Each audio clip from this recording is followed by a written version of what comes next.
So, I've had a real problem with the squirrels this year, lynching my garden, taking all my tomatoes, trying to get them all right as they turn. So I've had to cut around a better boy today that just got plucked off the vine and gnawed on.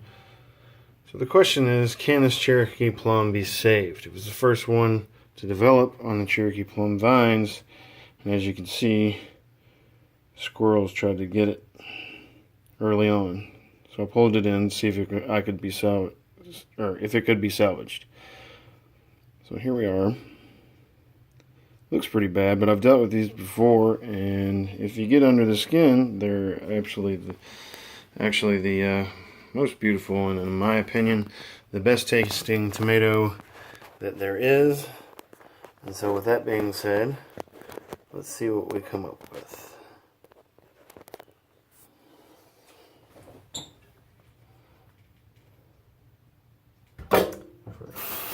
And rinse it again.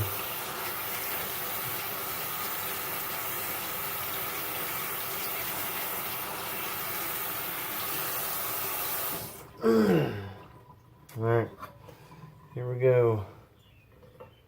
First off, I'm going to cut away all this bad at the top.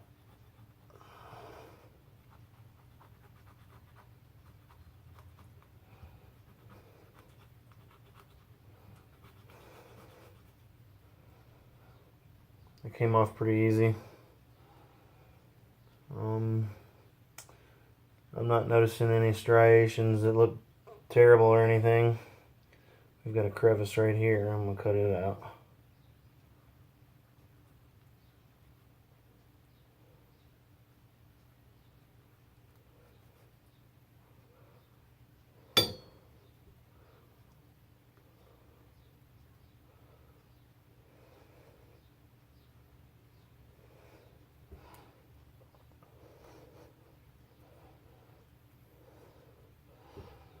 So I'm just removing the harmed parts that I can tell so far.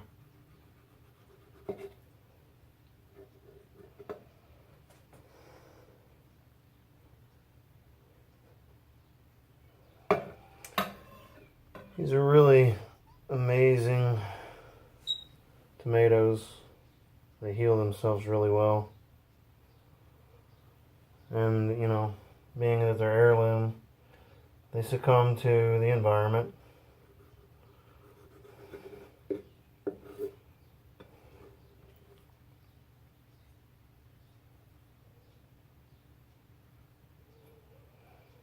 Again, just removing what is damaged.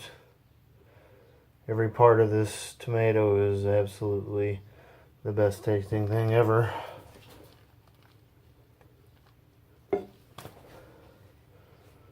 Okay. The reason I'm doing this right now, there's still a little bit of green left here, but we're getting ready to go away for 4th of July festivities down at Lake Cumberland. So there's that. I'm going to be on the lake, and I don't want my tomatoes to go bad while I'm gone. So we're going to take them and eat them on the ride with a little sea salt. Okay. And again, being a Cherokee plum, the coloration at the top doesn't really mean anything about what you're going to taste. The only thing that really matters is that core there, so you got to get that out.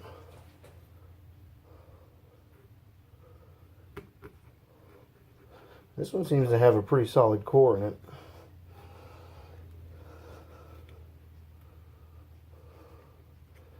But the rest of the tomato is so good, it could pass, it could almost pass for steak, the consistency of it. Or even, honestly, the closest thing that it resembles to me is tuna that you'd find in a sushi place. I mean, it's that perfect. Eat it. Just like that. Wow. Okay. So what I have here, pretty much. I'm gonna give it a rinse.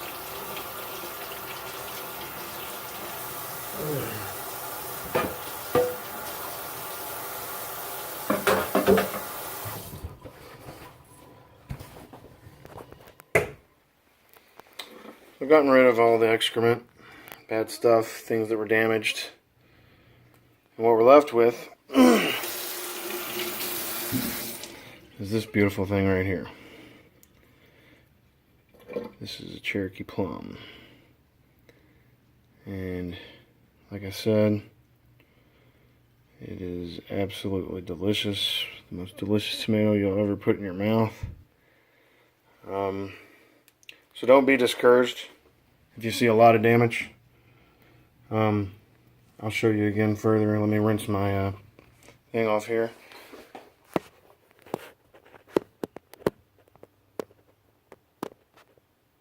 Set it up. Okay.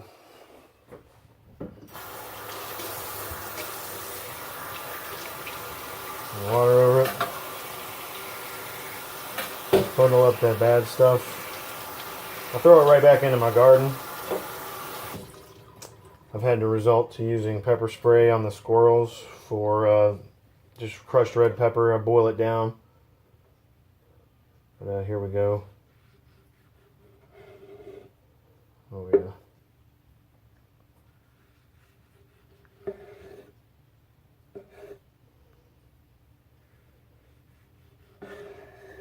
Wow. Just beautiful. I know it sounds kind of ridiculous. We're talking about tomatoes here, but these really are the best tomatoes on the planet. I had a chef buddy of mine tell me that I could sell them to his chef buddies for high dollar. And I thought about the offer. So I grew more of these this year. And I've come to the decision that every one that I can salvage, I'm probably just going to eat. But, so there's what you got. Once it's done, look how dark red and meaty that is. This really, just put salt on them, and they taste like a delicious piece of meat, really. And there you go, Cherokee plums. It's not so bad after all, when you get down to the heart of it.